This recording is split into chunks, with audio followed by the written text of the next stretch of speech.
Good evening. The streets of St. Petersburg, Florida erupted in violence and fire last month in reaction to the killing of an African-American teenager by police who had pulled him over during a routine traffic stop. The intensity of that reaction struck a chord throughout the country. Why? Well, consider this. Nearly every African-American John Quinones talked to in researching our first story, doctors, lawyers, university professors, said they believe they had been targeted by police when they were driving, pulled over simply because they're black. Is this really going on, and is there any way to know? Well, take a look.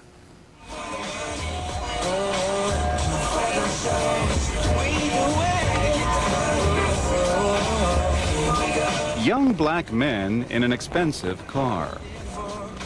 Be honest, what do you think? You're seeing a black youth in what you think is a drug dealer's car. They could be up to no good, or simply going to the movies. Unit 21, headquarters. Unit 21? Is there a problem, officer? Too often, in the eyes of law enforcement, it really doesn't matter. Yo, if you're black, you're guaranteed most of the time to get pulled over if you're in the wrong area at the wrong time. People in the black community say it happens all the time. Motorists stopped by police for little or no reason other than the color of their skin. There's even a term for it. You've heard of DWI, driving while intoxicated. Well, this offense is called DWB, driving while black. How many of you feel that you've been stopped unjustly by police for no reason? Really? At the annual Black Caucus Convention in Washington, D.C. recently, we interviewed people at random, and virtually everyone told the same story. Eventually, I was pulled over. I was not speeding. I was told by the police that I was not speeding. 4 cop cars stopped with sirens blaring, stopped me. If you're dressed a certain way, sometimes it doesn't happen. If I have a suit on, if I'm coming from work, I don't think it'll happen. But if you have a hat on backwards, which sometimes I like to do because it's comfortable, it'll happen. It shouldn't happen. It shouldn't be happening in America in 1996. Charles Ogletree is a law professor at Harvard University. Thank you very much, and good morning. It's happened to me. It's happened to my family. It's happened to my colleagues. It's happened to my you? friends. Oh, absolutely. People don't believe it happens to you. People don't believe that police would violate the law. They don't believe that they would ignore the Constitution, but it happens time and time again. The consequences can be frightening. In South Carolina earlier this year, a black woman was dragged from her car and threatened by a patrolman. The violation? Speeding. And then there's the case of Johnny Gamage. He was suffocated while being held down by police near Pittsburgh during a traffic stop. He'd been driving a Jaguar that belonged to his cousin, a pro football player. 2 of the officers involved are now awaiting trial for involuntary manslaughter. But those are the extreme cases. The more common experience goes largely unnoticed and unrecorded. Usually, that is. Take a look at these videotapes, recorded by police in Volusia County, Florida, as evidence. Now they're being used as evidence against police. They show hundreds of people being stopped for mainly minor traffic violations. Most of them are black. The reason I stopped is you drove out of your lane. You drove into this emergency lane a little bit. That truck that was in front of you and following it too closely. And the questions often have nothing to do with any traffic violation. What's in South Carolina? Huh? What's in South Carolina? I was visiting my cousin. Oh, really? How long were you up there for? Where in Fort Lauderdale are you going? Southwest. Oh, really? How long are you down there? The motorists are told they are free to go. Okay, I'm not going to write you a ticket. You can't get it. But time and time again, the officer makes one more request. Ma'am, are you carrying any illegal narcotics, illegal weapons, or firearms? No. You don't mind if I look? Have a good day. Mr. Petticoat, you're not carrying any illegal weapons, narcotics, or contraband in that vehicle, are you? You mind if I search it? Of all the people stopped, only 1 in 50 was carrying anything illegal. The vast majority were innocent. It can happen anywhere, we are told. Even in places like this, the all-American small town of Jamesburg, New Jersey, well, Primetime decided to try a little experiment. With the help of hidden cameras, we put ourselves in the driver's seat.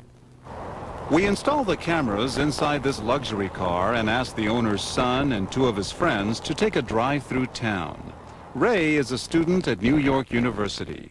Bill's a college graduate who works in his family's business. And Jason is a junior at Harvard University. They've all been stopped before. Being pulled over is really not a big deal, you know, unless I get hit. You know, it's really not, you know, I'm just glad to be able to say, all right, fine, get in the car and leave. If we do get pulled over, I definitely won't be surprised at all. It's about 9:30 at night. They're driving carefully through town on our second night in Jamesburg. This time, within minutes, they're pulled over. Is there a problem, officer? Yes, sir. Back there where it was had a left turn, arrow on the ground. Made a lane change. That used your blinker first. Immediately, there are two squad cars on the scene. All this for not using a blinker. I'll be right with you, okay? Ray, get some ID from the other two passengers. Good ID on you? When Ray, the passenger in the back, says he forgot his ID, they're immediately told to get out of the car. Tell you what, passenger, why don't you get out of the vehicle, please? Remember, they were stopped for a minor traffic violation.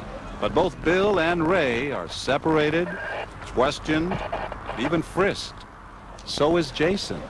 And their car is searched, although police never asked permission. This is a complete search, going into packages.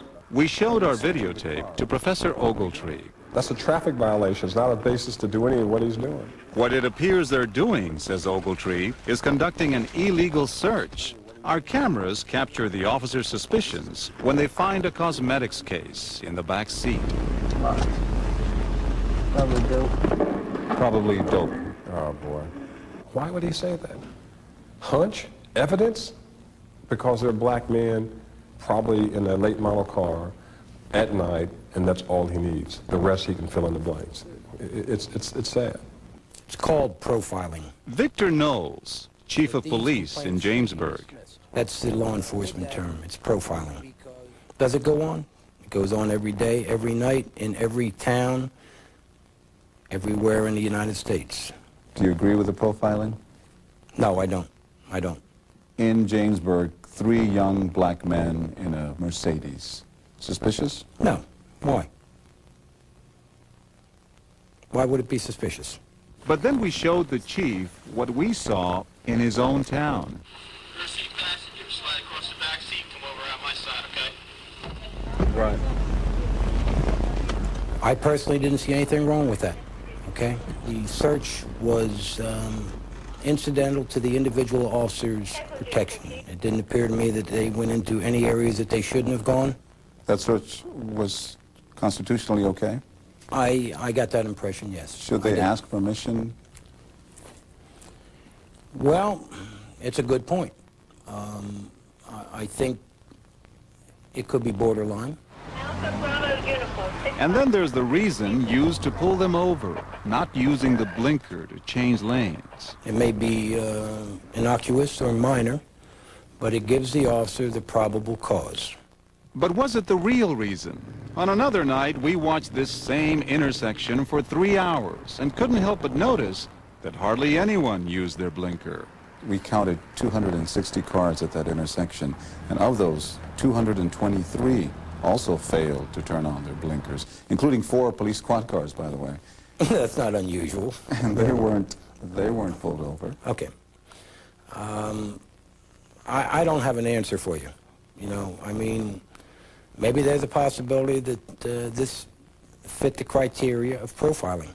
And what about the officer's assumption that they were carrying dope, which they weren't? Probably dope. I don't think it was appropriate. These individual officers will be admonished for their conduct pertaining to remarks like that. Certainly, definitely inappropriate. Police departments across the country insist that they don't target anyone because of their race. But no one keeps national statistics.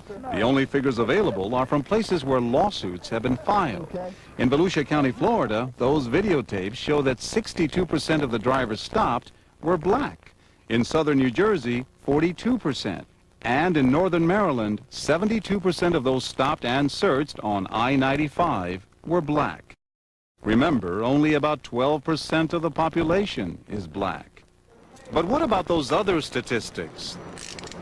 The ones showing that blacks are arrested for drug crimes at a much higher rate than whites. Doesn't this mean that maybe the police are justified? Not at all. It becomes, unfortunately, a self-fulfilling prophecy when you start stopping people simply on the basis of race. Some people might say, look, the police are doing the best that they can, so isn't this a small price to pay if you pull over a few innocent people to get drugs off the streets? No, John, because it's not going to get drugs off the street, number one. We know that.